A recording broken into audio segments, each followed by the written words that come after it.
I love coffee. Actually, I love espresso. I mean, I probably need deliverance, but I'm not willing quite yet to have that cast out of my life. I, at one point, have had 12 shots of espresso just in one morning. I mean, and I don't even get shaky. It's like, yes, this is amazing. Okay, so I love it. I love it. I love it. So wherever I go, the first thing I do is I'm like, where do I go for coffee tomorrow? You know, I'm going to be speaking. I got to figure out where I'm going to go to coffee.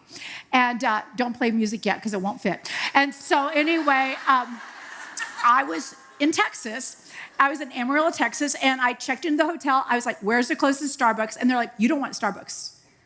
You want the Palace. And I said, okay. And they're like, it is an award-winning coffee shop. And I was like, I do want the Palace. And they're like, but it's closed right now. I'm like, okay. They said, but it opens at 6 a.m. Well, I wasn't getting picked up till 10.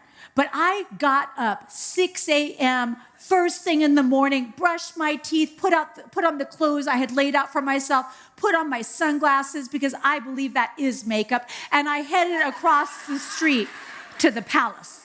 And when I opened the door, it had this Texas hipster vibe happening. And I think I started to shake. I was so excited. When it came my turn to order, I held hands with the barista. I was like, tell me what you have. And she said, well, we have a microfoam cappuccino. I said, yes, I want one. And she said, we also have a fig and honey latte. I said, I'm going to have one of those too. And then she said, but my favorite is the lavender latte. I said, I want all three of those, 3 shots each. I'll take the microfoam first, and then I will do the fig and honey. Then I'll take the lavender with me. And, you know, I'm blind on one side. I turned, and there was a man just like standing there. And he's like, are you from here? I don't know if he felt like he needed to do an intervention. Like, do we need somebody with 9 shots of espresso walking the streets of Amarillo, Texas? I don't know if that's safe. So he was like, are you from here? And I looked at him, I was like, no. But I kind of was like, you're violating ethics of a coffee shop. You don't talk to people before they've drank it, and you don't talk to people when they have sunglasses on. So I was like, I'm from Colorado. I just kind of mumbled. And then I went over and I got my drink and I'm like putting cinnamon in it. And he's like, so how'd you find out about the coffee shop? I'm like, really? He's going to keep talking to me.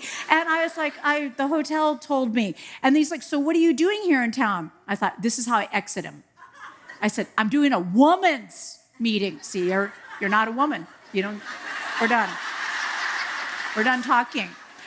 But he was like, well, where are you doing a women's meeting? And so I told him the name of the church we were at. And he's like, well, so what's going on? I was like, well, there's like 5,000 women. And I started to tell him all the amazing things that the church was doing. He's like, well, why are we not covering this?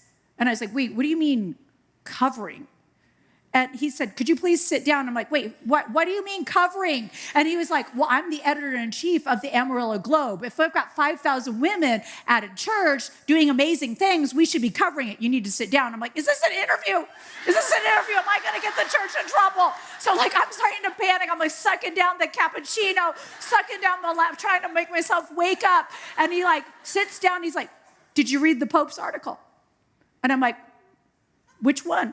And he's like, the one about the catacombs. I'm like, I didn't read that one. And he was like, give me your phone. I'm like, of course. We have violated every other boundary. I'd love to unlock my phone for you. And so he was like, here. And he like enters it and he's like, you need to read this article. I'm like, okay.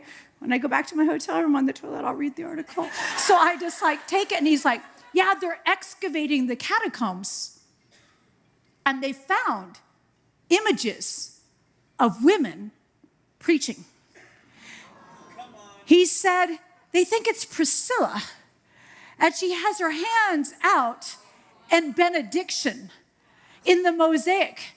And he said, you're telling me you're speaking at a church, and I just have a feeling that you're one of those women. And when he said that to me, I felt like something like entered my chest. I was like, wait, what did you just say?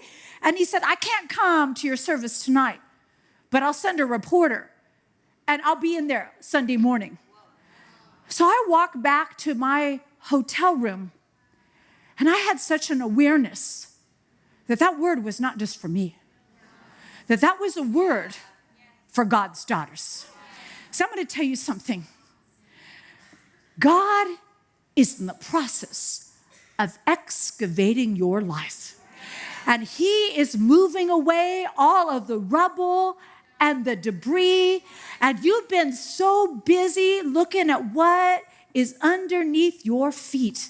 And I'm going to tell you what, over the next year, you're going to lift your head and you're going to find out that all those broken pieces made a magnificent mosaic. And whether you know it or not, you have been preaching with the broken places of your life.